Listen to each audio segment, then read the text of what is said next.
Today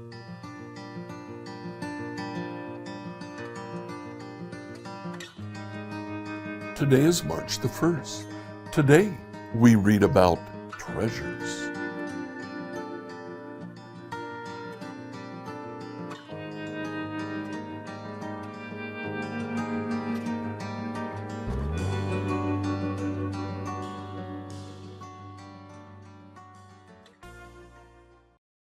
Jesus now turns to talk about a special thing that he wants to talk about, man and his possessions. This is the 5th section of the Sermon on the Mount.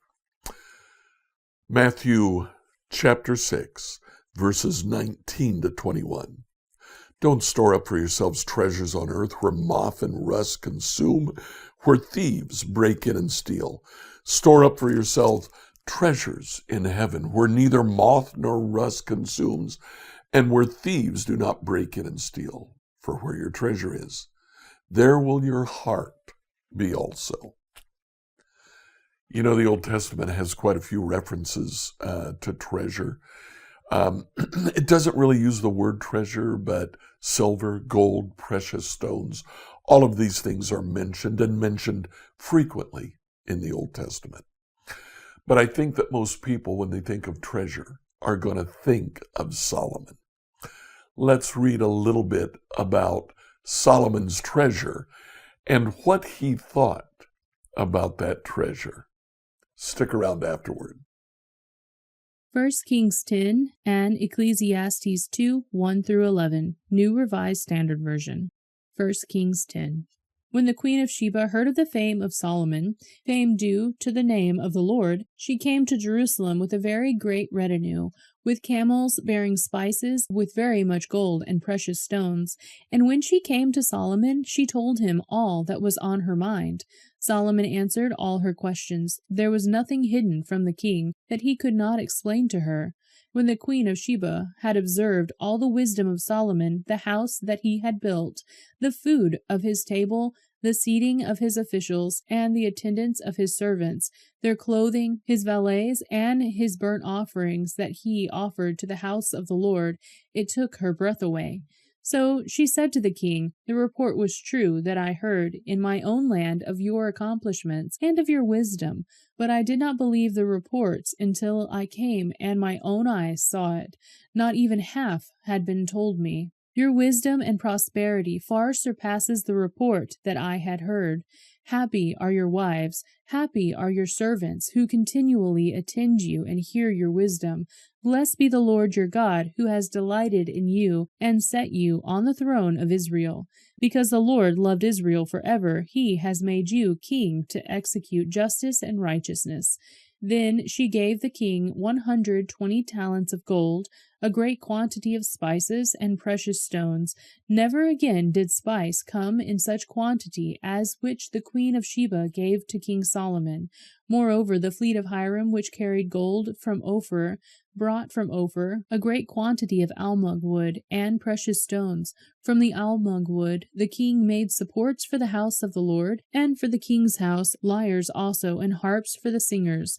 No such almug wood has come or been seen to this day.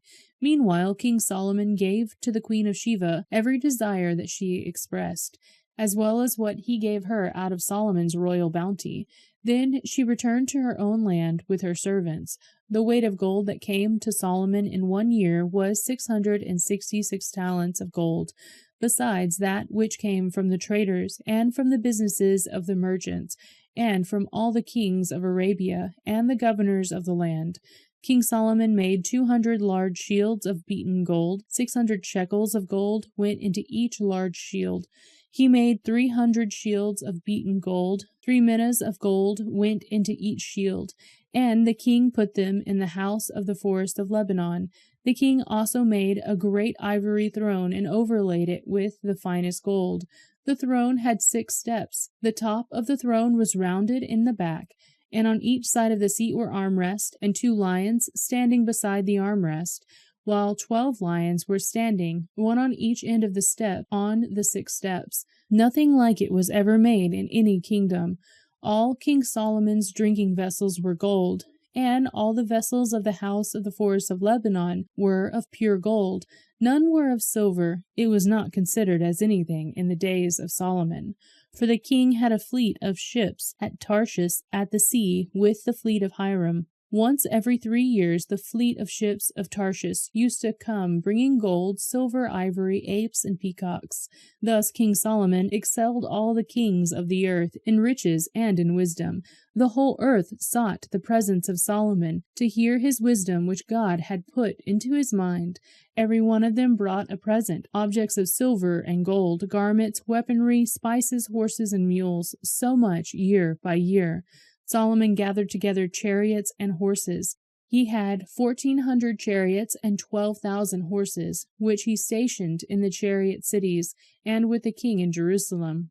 The king made silver as common in Jerusalem as stone, and he made cedar as plentiful as the sycamores of Shephelah. Solomon's import of horses was from Egypt and Cush, and the king's traders received them from Cush at a price. A chariot could be imported from Egypt for 600 shekels of silver, and a horse for 150. So through the king's traders they were exported to all the kings of the Hittites and the kings of Aram. Ecclesiastes 2:1-11, New Revised Standard Version. I said to myself, "Come now, I will make a test of pleasure. Enjoy yourself." But again, this also was vanity. I said of laughter, "It is mad," and of pleasure, "What use is it?" I searched my mind how to cheer my body with wine, my mind still guiding me with wisdom, and how to lay hold on folly, until I might see what is good for mortals to do under heaven during the few days of their life. I made great works. I built houses and planted vineyards for myself. I made myself gardens and parks and planted in them all kinds of fruit trees. I made myself pools from which to water the forest of growing trees. I brought male and female slaves and had slaves who were born in my house. I also had great possessions of herds and flocks, more than any who had been before me in Jerusalem.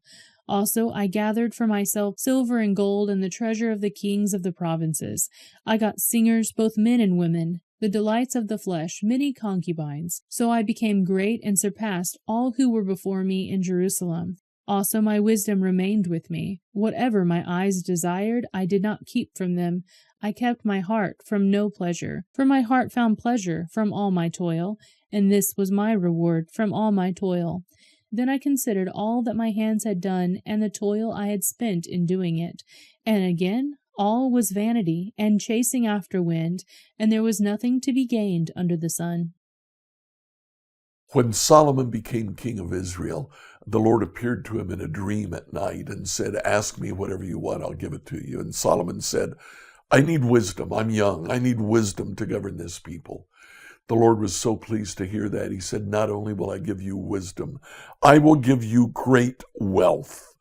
And he did.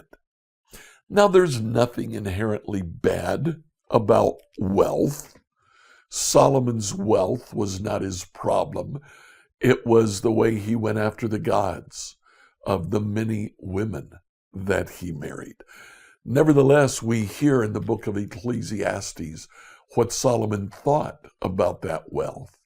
He looked at it and he said, "It's vanity.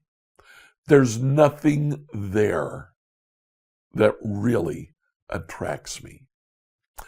Now, what Jesus says in this passage is that if you make the accumulation of treasure, if you make acquiring wealth the driving force in your life, it'll consume you.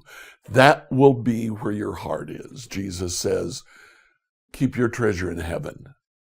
That will be where your heart is then. What do we do today? Examine your heart. Is wealth the driving force in your life? Confess it to the Lord and ask Him to change you. Scripture reading from the New Revised Standard Version by Emily Herrera. If you live in the Greenwood, Indiana area and you're looking for a church, come check out New Hope Church. We're at 5307 West Fairview Road. Our Sunday morning service begins at 10 a.m. I'd love to see you there.